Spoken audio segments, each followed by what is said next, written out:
وەرزی خەزانی هونەرمەندانی کورد. ئەم وەرزە بۆ هونەرمەندە کوردەکان وەرزی خەزان بوو. بە جۆرێک چەندین هونەرمەندی گەورەی گەلەکەمان لەم وەرزەدا کۆچی دواییان کرد.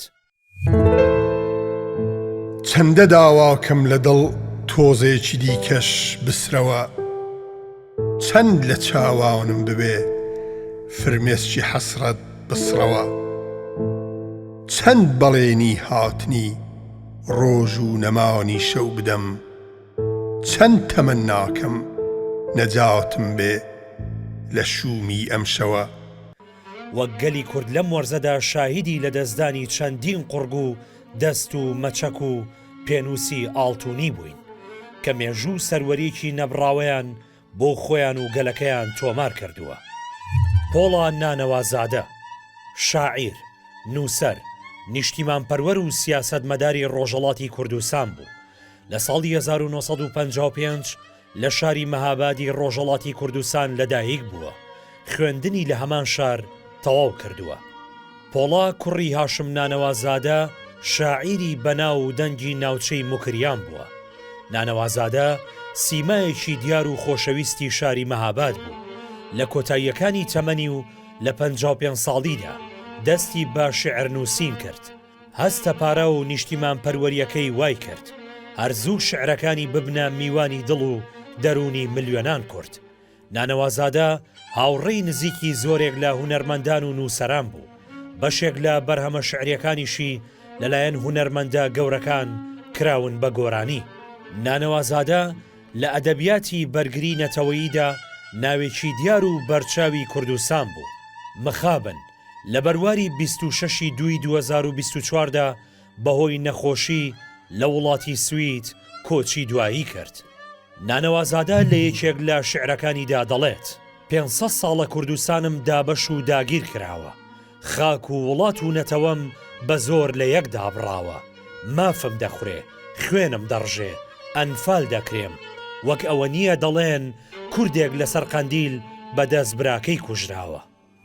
جەمشید عەندەلیبی.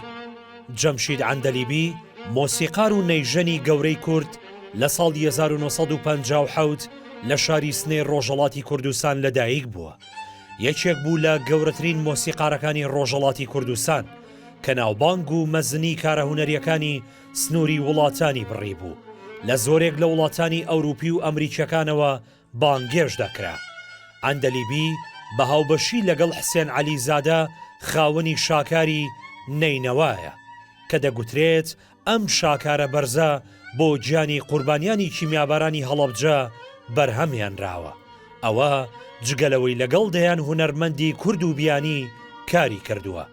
عەندەلیبی لە ئەلبومەکانی بیداد، ئاسمانی عێشق، دەرخەیاڵ، پەیامێ نەسیم، سەر و چەمەنی محەممەد ڕەزا شەجەریاندا بەشداری کردووە.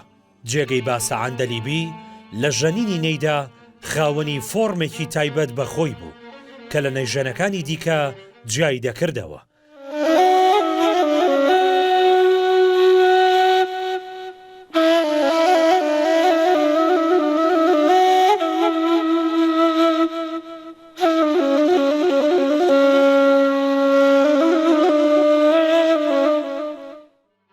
عەندەلیبی لە تەمەنی 67 ساڵی و بە نەخۆشی وەستانی دڵ کۆچی دوایی کرد. هونەرمەند جەمیل ئەحمەدی ناسراو بە جەمیل نەوسوودی. نەوسوودی بە گۆرانی و سیاچەمانە ناوبانگی دەرکرده بوو.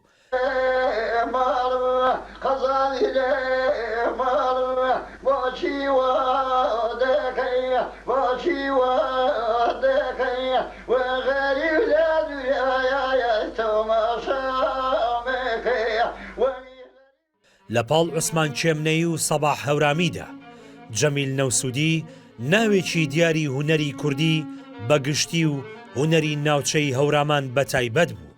جێگای باسە نەوسوودی ڕۆڵێکی گرنگ و بەرچاوی هەبوو لە پێشخستنی هونەر و گۆرانی ناوچەی هەوراماندا. نەوسوودی 4 سەی 2024 بە نەخۆشی کۆچی دوایی کرد و لە نەوسوو بە خاک سپێردرا. ئەمە جگەلەوەی هەر لەم وەرزە خەزانەدا هونەرمەندانی وەک توانە فەرەج و ئیبراهیم نەقدیانیش کە دوو مۆسیقاری بەناو دەنجی کورد بوون کۆچی دواییان کرد.